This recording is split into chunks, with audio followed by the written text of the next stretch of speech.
Kami po sa DOH, nakikita namin yung importansya na maituloy pa natin yung mga ganitong restrictions para po mas magkaroon pa ng pahinga o mas magkaroon pa ng decongestion ng ating healthcare system. Dahil nga nakikita naman natin na hindi pa naluwag ang ating health systems capacity, lalo na ang ICU critical care. No? My personally, personally, it is an extension of the current MECQ. By another week, 4 na araw pa, to establish if there is a continuing downward trend in the number of new cases.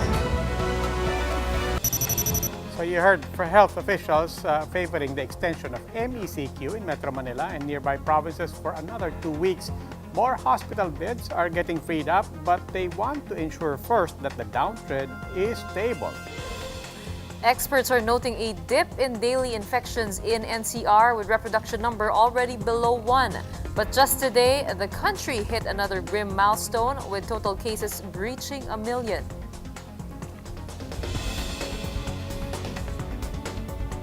Good evening, I'm Gretchen Ho. And I'm Robbie Alampay. You're watching The Big Story. We begin tonight with reports of hospital beds and ICU utilization rates in Metro Manila improving. This on top of the lower daily COVID-19 cases recorded in the past week. The new numbers will figure in how authorities will decide the next quarantine classification in NCR Plus come May. Greg Gregorio has the big story.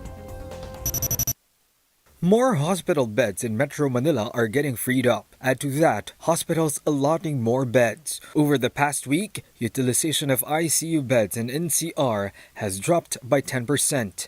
We have expanded the beds for ICU. Medyo malaki yung naidagdag ng Tala Hospital na na-convert nila into ICU beds. Aside from that, we can see naman na the cases are declining, although we can still see that challenge in our hospitals right now. Health Undersecretary Maria Rosario Vergere noted how the 7-day moving average of daily new cases is now at 9,500 from 10,800 the previous week. Octa research team is noting the same. NCR's reproduction number, or R0, is down to 0.93 from April 18 to 24. Before ECQ was reimposed, R0 was at 1.90. But this does not leave any room for complacency. The DOH is carefully discussing the next quarantine classification for NCR once MECQ lapses on April 31st. 3 scenarios have been recommended by experts. Extend MECQ for the whole month of May. Second, scale down to GCQ starting May 16. Or jump straight to GCQ come May 1. If it were up to the DOH, current restrictions should be extended. Para po mas magkaroon pa ng pahinga o mas magkaroon pa ng decongestion ng ating healthcare system. Dahil nga nakikita naman natin na hindi pa naluwag ang ating health systems capacity, lalo na ang ICU critical care. Personally, it is an extension of the current MECQ. By another week, 4 na araw pa, to establish if there is a continuing downward trend in the number of new cases. Presidential spokesperson Harry Roque has assured that IATF will decide based on science and hard data. It will balance attack rate and hospital care utilization rate with the country's economic health. Meron tayong mga assessment na dapat gawin at itong mga assessment na ito ay kinakailangan magbigay po ng kasagutan, no, ang mga lokal na pamahalaan para masiguro naman na hindi rin masayang yung ating halos 1 buwan ng lockdown. President Duterte is set to announce the new quarantine status of the country in his public address on Wednesday. For News 5, Greg Gregorio, we are One News. Local chief executives are expressing opposing views on the extension of MECQ in Metro Manila and nearby provinces. To let us know his take on this, we have Marikina Mayor Marcy Teodoro. Good evening, Mayor. Robbie, good evening. So, Mayor Teodoro, where do you stand on the proposal to extend by 2 weeks or extend by 1 month or go to GCQ? Robbie, at present, we are building consensus among Metro Manila mayors, and we are to decide on the quarantine classification for the next 2 weeks. Our choices are MECQ from May 1 to 15, or GCQ from May 1 to 15. The data provided in the earlier meeting that NEDA had is that they provided us with the incremental impact of a 1-week community quarantine in NCR Plus on full year GDP growth. And we've seen that if MECQ will be extended for a week, our economic costs in billions will be 66.5, and household income in billions will be 30.5. In terms of losses, Robbie, my take on this is that we should consider carefully the impact on the economic losses that we are experiencing. And we should be more, I think, we should be able to improve on our healthcare capacity. Okay, well, speaking of healthcare capacity, DOH and the data being released say that things are improving in terms of hospital capacity, ICU capacity as well. But in the past weeks, there was always this dissonance between numbers and what's actually being felt on the ground. Are you feeling an improvement in the situation, at least as far as the hospitals are concerned? In terms of data and records of the DOH, indeed, healthcare and ICU utilization have improved, but still, it's still at 70% high risk threshold in most cities, and that's what we're feeling at this point in time. Kulang pa rin may mismatch pa rin in terms of the demand of hospital beds in various areas. So one hospital command, I think, in terms of metrics and in terms of data management, should be improved. Okay, Mayor, maraming salamat po. That was Marikina City Mayor Marcy Teodoro. The country's total number of COVID-19 cases has breached the 1 million mark. Tonight's big number is 1,006,428. That's the total case log of the Philippines since the onset of the pandemic. The health department tallied almost 9,000 new cases over the past 24 hours, but from a peak of more than 200,000 active cases on April 17, total active cases have already dropped to 74,000 today. These are the other big stories tonight. A House lawmaker seeks to make COVID-19 vaccination mandatory, but the health department thinks otherwise.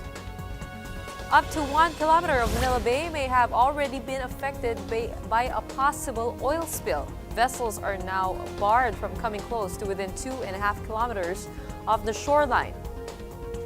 And against a backdrop of increasing hate against Asians in the United States, Asian women bagged top honors in this year's Oscars. These big stories after the break.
Good evening. You're still watching The Big Story. I'm Robbie Alampay.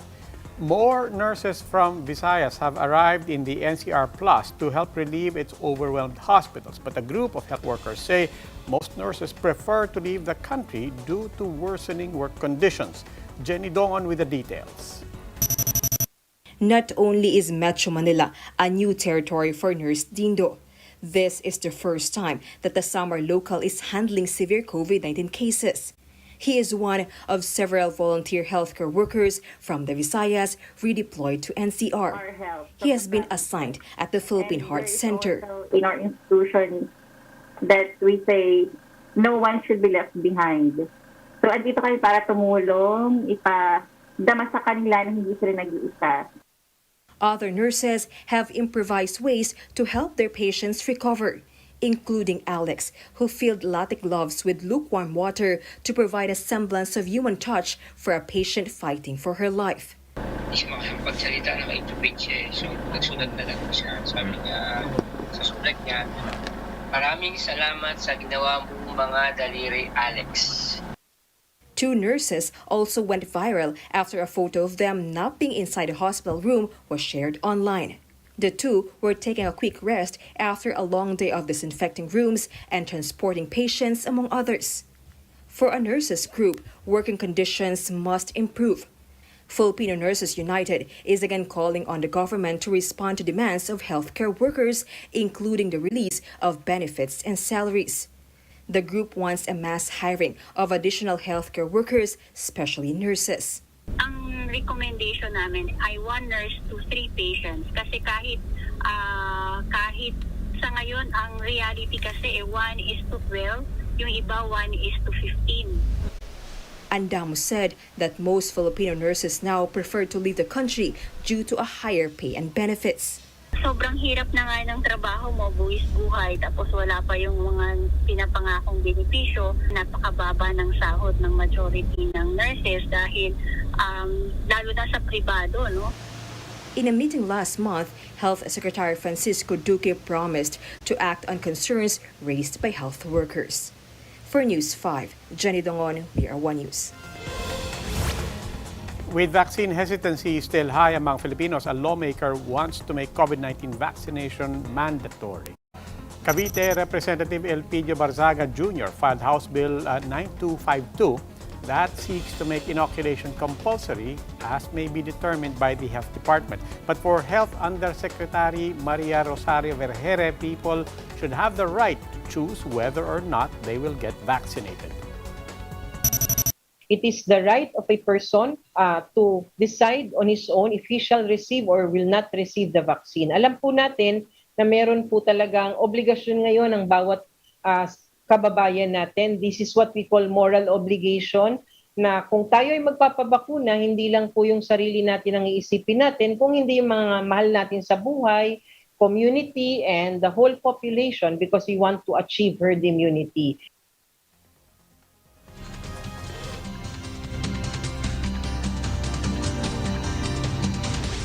Time for next was look at some of the day's big stories. Moderna has filed for emergency use authority in the Philippines. The FDA said assessment may not take long since Moderna has already secured EUAs in the United States and the European Union. According to vaccine czar Carlito Galvez, the government has procured 13 million Moderna doses, while the private sector has procured 7 million shots. The Philippines has yet to decide whether it will ban flights from India due to its new COVID variant. The Health Department said it already met with the Foreign Affairs Department to discuss the matter. DOH Undersecretary Maria Rosario Vergere assured the public there are no traces yet of the Indian variant in the country. And the Philippine Coast Guard said it has kicked off its maritime exercises over the Chinese-filled West Philippine Sea. The PCG conducted drills alongside the Bureau of Fisheries and Aquatic Resources, as well as lawyers and healthcare workers. Its drills included search and rescue, environmental protection, and lectures on maritime laws. One Filipina environmentalist from Negros Occidental is making waves internationally She even caught the attention of former U.S. First Lady Michelle Obama for her conservation efforts. Mobile journalist Teresa Ormatam will give us a front seat to the story.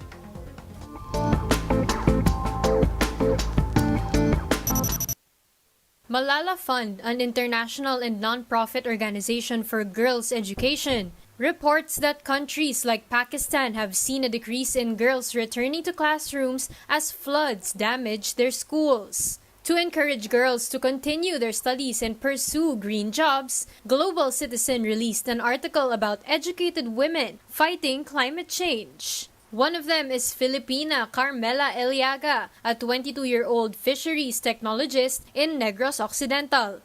My family, there are fisher folks. Tapos I grew up na ayun, nakita ko kung gaano kahirap and also the depleting of fish catch. Carmela graduated cum laude with a degree in fisheries at the Carlos Hilado Memorial State College. After graduating, she focused on marine conservation. Now I am working in my own community, working with local governments units in my community and environmental policy, especially in fisheries. She led the Pro Coast project under the Philippine Reef and Rainforest Conservation Foundation. It aims to protect marine resources in flood-prone areas of Sipalay City and the towns of Kawayan and Hinobaan.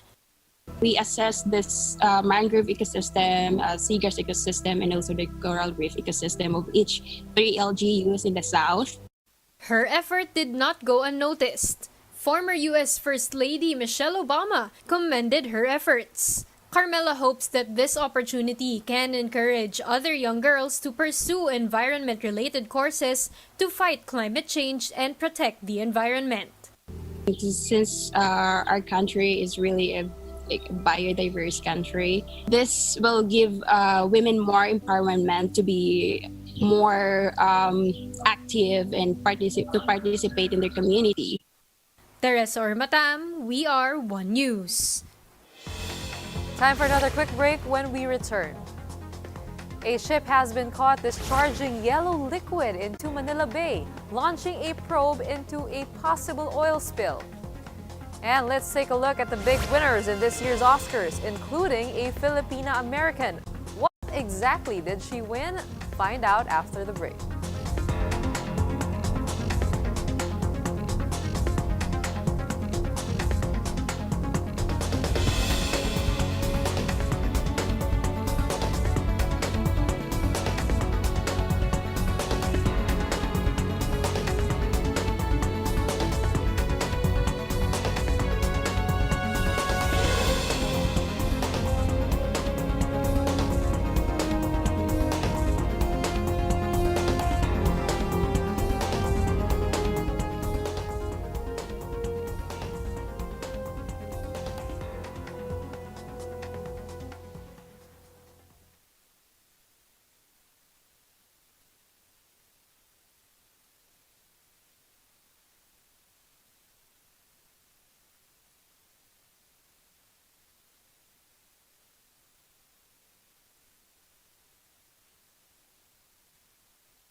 Good evening. You're still watching The Big Story. I'm Robbie Alampay.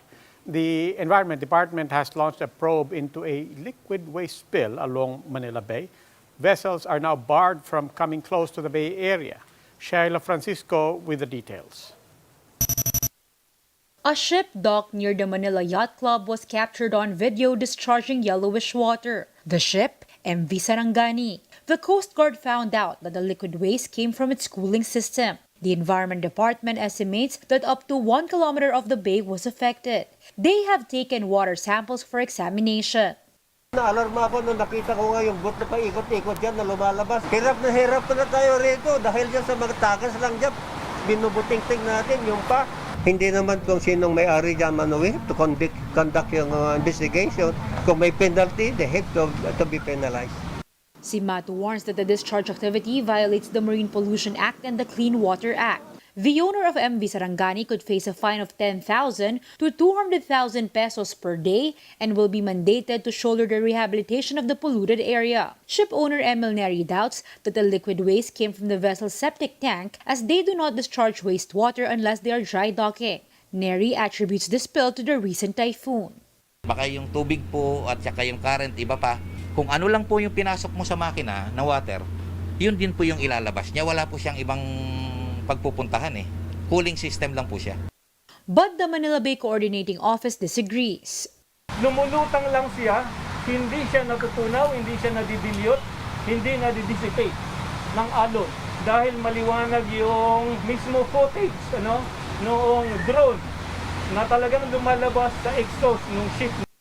The DNR is set to wrap up investigation on Wednesday once they receive the results of the water samples. For now, the agency has banned any vessels to enter Manila Bay and park within 2.5 kilometers from the shoreline, except those delivering sand for the rehabilitation project. Sheila Francisco, ER1 News.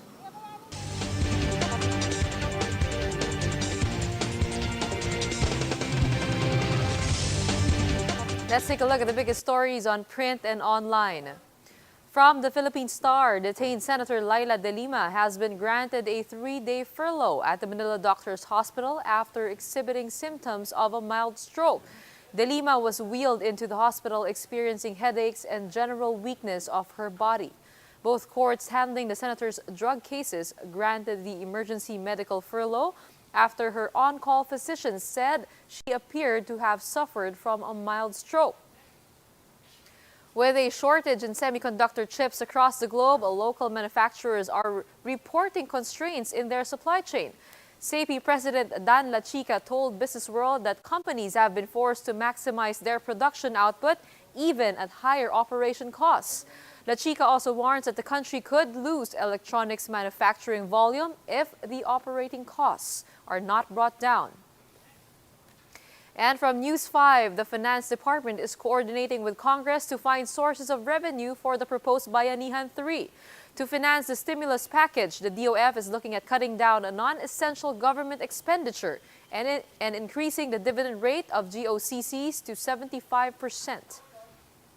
Together, we are exploring additional sources of revenue to mitigate the impact of an expenditure program on our fiscal deficit.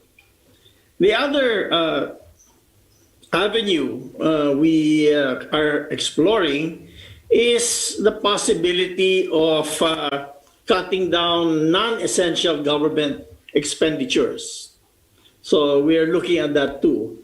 The third area we are looking at is increasing the dividend rate of the GOCCs from 50% to 75%. In world news, new COVID-19 cases in India hit a record peak for the 5th straight day. Crowded hospitals in India are now running out of oxygen supplies and beds as infections have risen by more than 350,000 in the last 24 hours. Countries including Britain, Germany, and the US have pledged to send urgent medical aid. India's Prime Minister Narendra Modi is now facing criticism that it let its guard down after allowing big religious and political gatherings to take place when India's cases fell to below 10,000 a day.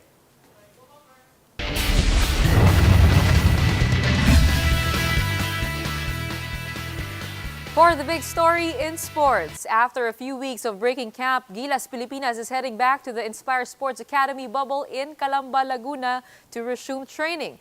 Gilas had already started training but was forced to break camp at the end of March after the government reimposed ECQ in NCR+. Gilas is now preparing for a tough schedule come June for the third window of the 2021 FIBA Asia Cup qualifiers in Clark. That will be followed by the FIBA Olympic qualifying tournament in Serbia in July, then the 2021 FIBA Asia Cup in Indonesia by August. And in Olympic news, Filipina skateboarder Margie Didal has flown to the United States to join a pair of Tokyo Olympic qualifying competitions. Didal begins her Olympic qualifying quest starting with the Iowa Jew Tour slated May 7 to 23 in Des Moines. She will then fly to Rome for the World Championship, where she has a chance to qualify for Tokyo if she lands in the top 3. But should she fall short, she still has a chance if she maintains or improves her current world ranking of number 14.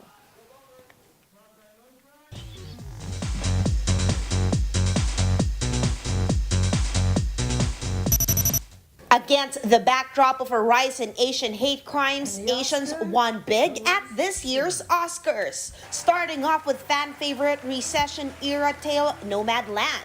It won Best Picture, with China native director Chloe Zhao taking top honors. She is only the second woman in the Oscars history to win the category.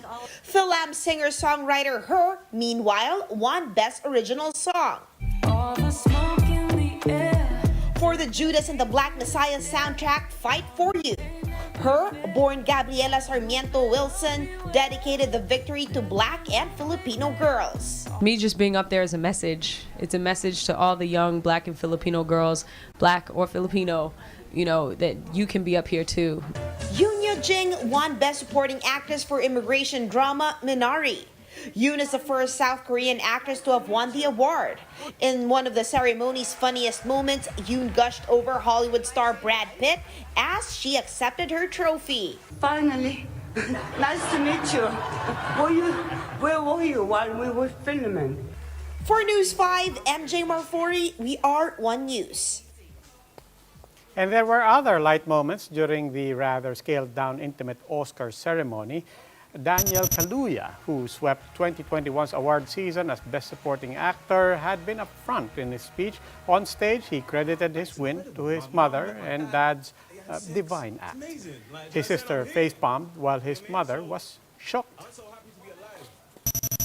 Like, it's incredible. My mom met my dad, they had sex. It's amazing. Like, do you understand? I'm here. Meanwhile, veteran Glenn Close, Best Supporting Actress nominee for Hillbilly Elegy, may not have won a trophy, but she sure did win the night. Taking part in a song trivia segment, Close was able to guess the 1988 funk hit, The Butt. When asked if she knows the moves, not a moment's hesitation, the 74-year-old actress began twerking.